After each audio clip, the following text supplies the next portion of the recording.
Lena moves into a new apartment, a fresh start in a modern building. The space is sterile, almost echoing with emptiness. Boxes are stacked high, a testament to the life she's packed away and brought here.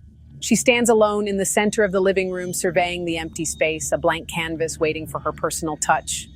The silence is almost deafening, a stark contrast to the bustling city she left behind. It's a chance for peace, for quiet, for a new beginning. Or so she thinks. On her second night in the apartment, Lena is settling into a routine. She stands in the dim bathroom, brushing her teeth, the mundane task a comforting ritual. Suddenly, cutting through the hum of the electric toothbrush from the living room, she hears her own voice, clear as day, yet distorted with an unsettling echo. "Don't open it." She freezes, toothbrush still in hand, the minty paste suddenly tasting like ash. Her heart pounds in her chest, a frantic drum against her ribs. What did she just hear? And why did it sound so urgent? She cautiously steps into the living room, her bare feet padding softly on the cold floor. It's empty just as she left it. The shadows dance in the corners, playing tricks on her eyes. The only sound is her own breathing, shallow and rapid, amplified in the unnerving silence. She scans the room, searching for any sign of what she heard, any explanation for the disembodied voice, but there's nothing, just the lingering echo of those chilling words. The next day, Lena is trying to shake off the unsettling feeling from the night before. As she's unpacking in the kitchen, she hears a distinct knock at the apartment door, a clear, sharp rap. Then an eerie premonition. 5 seconds later, someone actually knocks, the sound identical to the one she heard moments before. Startled, she drops a glass, it slips from her fingers and shatters on the tile floor, and a split second earlier, she had heard the distinct sound of glass shattering as if the event was playing out in reverse. The premonition is no longer a possibility, but a certainty. Driven by a mixture of curiosity and growing fear, Lena decides to test the phenomenon. She stands in the center of the living room, takes a deep breath, and claps her hands sharply. She hears the echo first, a faint, distorted reverberation, then she claps, the actual sound following the premonition. It's as if the apartment is not just echoing sounds, but playing them in reverse, unraveling time itself within its walls. The implications are terrifying. The days that follow are filled with mounting dread.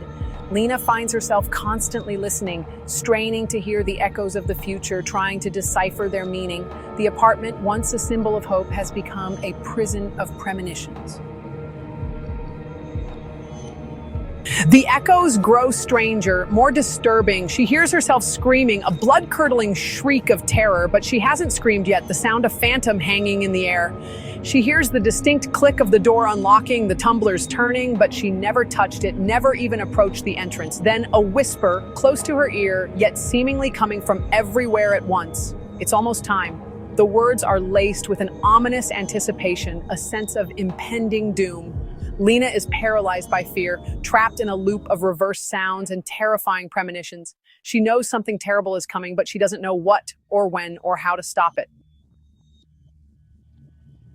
Desperate for answers, Lena presses her ear to the cold, unyielding surface of the hallway door. She hears heavy breathing on the other side, ragged and strained. Then, her own voice, rising in a desperate plea. "Don't open it, please don't." The words are choked with terror, a desperate attempt to avert a catastrophe.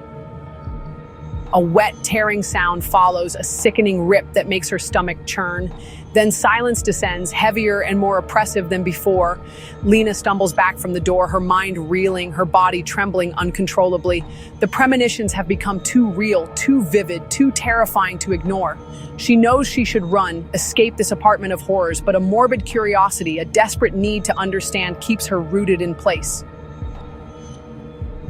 Unable to take it anymore, driven by a force she can't comprehend, Lena reaches for the doorknob. Her hand trembles as she unlocks and slowly, hesitantly opens the door. Inside, total darkness, an impenetrable void that seems to swallow the light. A mirror stands in the center of the room, its surface reflecting nothing but the surrounding blackness. Drawn by an irresistible force, she steps closer to the mirror, her eyes fixed on its surface. In the mirror, her reflection watches her, its gaze unnervingly intense. Even when she turns away, her reflection's eyes remain locked on her. Then, a slow, chilling smile spreads across her reflection's face, a smile that doesn't reach the eyes, a smile that is utterly, terrifyingly wrong. Lena whirls around, her heart pounding in her chest, convinced that someone or something is behind her. But there's nothing there, only the oppressive darkness and the lingering feeling of being watched. She turns back to the mirror, her breath catching in her throat.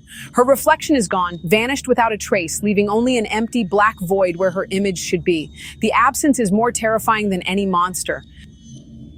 Now, from the hallway, Lena is outside the door, trapped, panicked, banging and screaming to get back in, her voice hoarse with terror.